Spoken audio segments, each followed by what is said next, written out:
내 고초와 재난 곧 쑥과 담즙을 기억하소서. 내 마음이 그것을 기억하고 내가 낙심이 되오나 이것을 내가 내 마음에 담아두었더니 그것이 오히려 나의 소망이 되었사오문. 여호와의 인자와 긍휼이 무궁하심으로 우리가 진멸되지 아니함이니이다. 이것들이 아침마다 새로우니 주의 성실하심이 크시도소이다. 내 심령에 이르기를 여호와는 나의 기업이시니 그러므로 내가 그를 바라리라 하도다. 기다리는 자에게나 구하는 영혼들에게 여호와는 선하시도다. 사람이 여호와의 구원을 바라고 잠잠히 기다림이 좋도다. 사람은 젊었을 때 멍에를 매는 것이 좋으니 혼자 앉아서 잠잠할 것은 주께서 그것을 그에게 메우셨음이라. 그대의 입을 땅의 티끌에 댈지어다. 혹시 소망이 있을지로다. 자기를 치는 자에게 뺨을 돌려대어 치욕으로 배불릴지어다. 이는 주께서 영원하도록 버리지 아니하실 것임이며 그가 비록 근심하게 하시나 그의 풍부한 인자하심에 따라 긍휼히 여기실 것임이라. 주께서 인생으로 고생하게 하시며 근심하게 하심은 본심이 아니시로다. 세상에 있는 모든 갇힌 자들을 발로 밟는 것과 지존자의 얼굴 앞에서 사람의 재판을 굽게 하는 것과 사람의 송사를 억울하게 하는 것은 다 주께서 기쁘게 보시는 것이 아니로다. 주의 명령이 아니면 누가 이것을 능히 말하여 이루게 할 수 있으랴. 화와 복이 지존자의 입으로부터 나오지 아니하느냐. 살아있는 사람은 자기 죄들 때문에 벌을 받나니 어찌 원망하랴. 하나님이 계신다면 어떻게 이럴 수가 있어? 네가 믿는 하나님이 선하신 것이 맞아?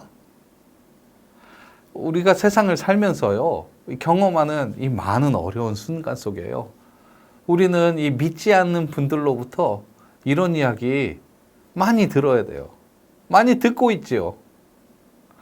하나님이 계신 거 증명해라. 아니, 내가 오히려 하나님이 안 계시다는 걸 증명할 수 있을걸? 그런데요, 꼭 이런 시련은 믿지 않는 자들에게만 일어나는 게 아니에요. 열심히 믿고 또 헌신하는 우리에게, 나에게도 늘상 시련이 일어난단 말이죠. 그러니까 이제는 비아냥도 듣습니다. 왜? 네가 열심히 믿는 하나님이 이것도 좀 도와주지 않으셔? 왜 너를 이런 곤란한 상황에, 그 상황에서 벗어나게 하지 않으실까? 이런 비아냥이에요.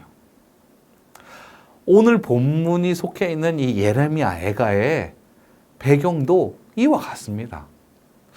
도대체 하나님의 선택을 받은 이 우리 이스라엘 백성에게 이런 시련은 무엇일까?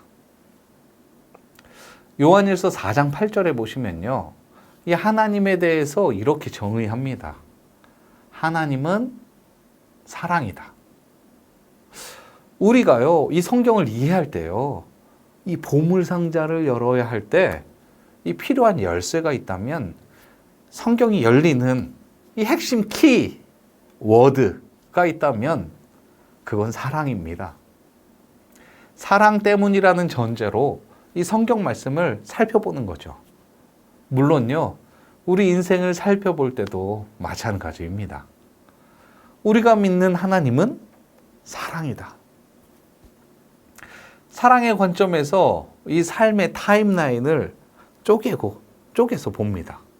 그리고요, 이 전체 과정을 다시 함축해서 바라보는 거죠. 사랑의 하나님의 관점으로요. 그러면 어떻게 보이나요? 하나님이 사랑하셔서 매를 들듯 고난을 주셨다는 관점? 그러면 이 하나님의 사랑 아직 다 이해하지 못하시는 걸 수도 있습니다. 하나님이라고요, 왜 우리가 힘든 걸 원하시겠어요? 마태복음 7장 9절 말씀에 예수님께서 이것과 관련해서 명확하게 말씀하시고 계셔요. 누가 떡을 달라고 그랬는데 돌을 주고, 누가 생선 달라고 했는데 뱀을 주겠냐? 아버지께서 이 구하는 자에게 좋은 것으로 주지 않겠느냐? 사랑의 하나님은 그 사랑의 본질상 좋은 거 주기 원하시죠. 이 우리 삶의 타임라인을 그 관점에서 다시 살펴보는 거예요. 우리가 고난 중에 있어요. 이게 떡입니까? 돌입니까? 고난 중에 있다면 돌처럼 느껴질 거예요. 어쩔 수가 없죠. 뱀처럼 느껴질 겁니다. 많이 아프실 거예요. 그리고 타임라인을 확장해 보는 거예요. 전과 후, 또 인과까지. 그래도 이게 돌입니까? 그렇다면요, 좀 더 늘려보는 거예요. 쭉쭉. 그래도 여전히 돌입니까? 여기서요, 이 사랑의 하나님이 느껴지지 않으신다면 한 가지 더 추가해서 생각해 볼 수 있겠습니다. 이 돌 씹는 과정, 뱀에 물린 것 같은 이 고통의 과정을요, 벗어나는데 하나님의 도움이 있었습니까?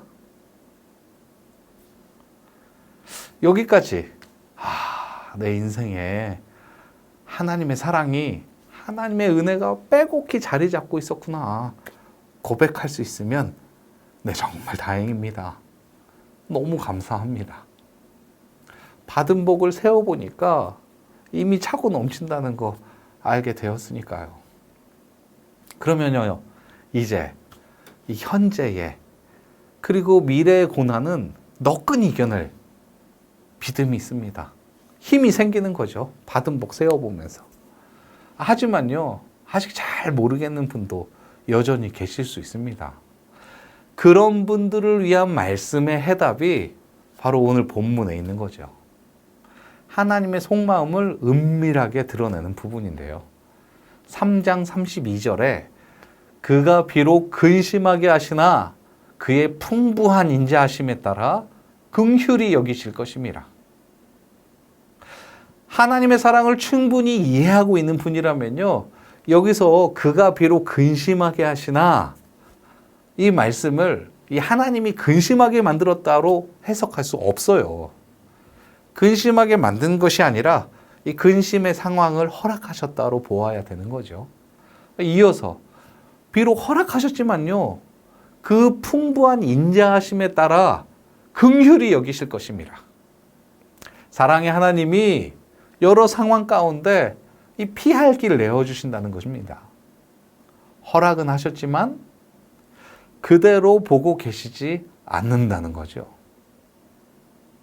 더 놀라운 말씀이 33절에 이어서 나옵니다.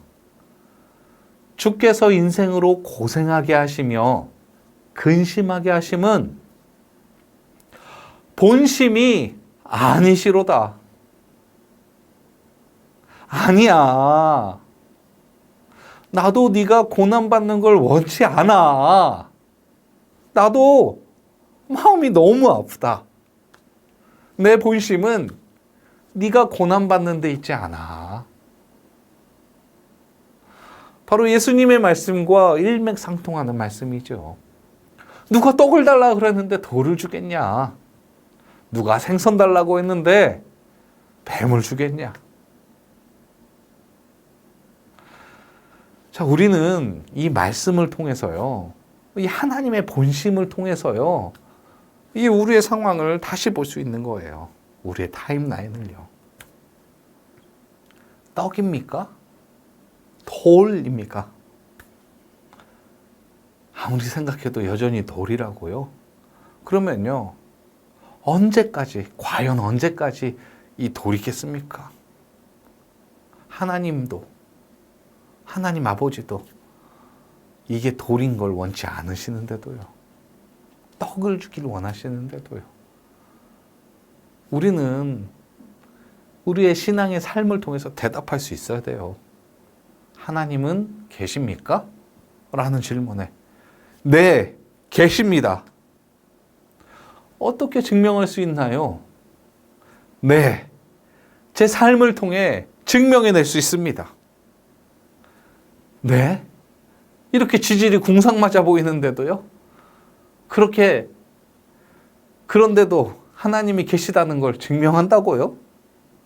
네, 지질이 궁상맞아 보여도 이 속에서 하나님을 만납니다. 하나님이 나를 얼마나 사랑하고 계신지 매일 느끼고 있습니다. 그 힘으로 오늘 하루를 너끈히 살아갑니다.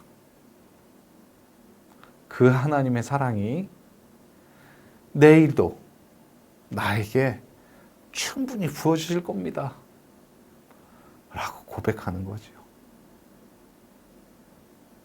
우리 기도하겠습니다. 우리 기도하실 때는요, 우리 첫 번째, 오늘 하루도 하나님의 사랑을 깨닫는 하루가 되게 하옵소서. 그 사랑 안에 잠기고 그 사랑을 전하는 우리 되게 하옵소서. 두 번째 기도하실 때는요, 사랑을 전하는 선교사님들 가운데에 능력과 지혜로 함께 하옵소서. 우리 세 번째는요, 새 성전 건축을 통해서 이웃에게, 세상에 하나님의 사랑을 넘치도록 전하게 인도하옵소서. 우리 함께 기도하시겠습니다.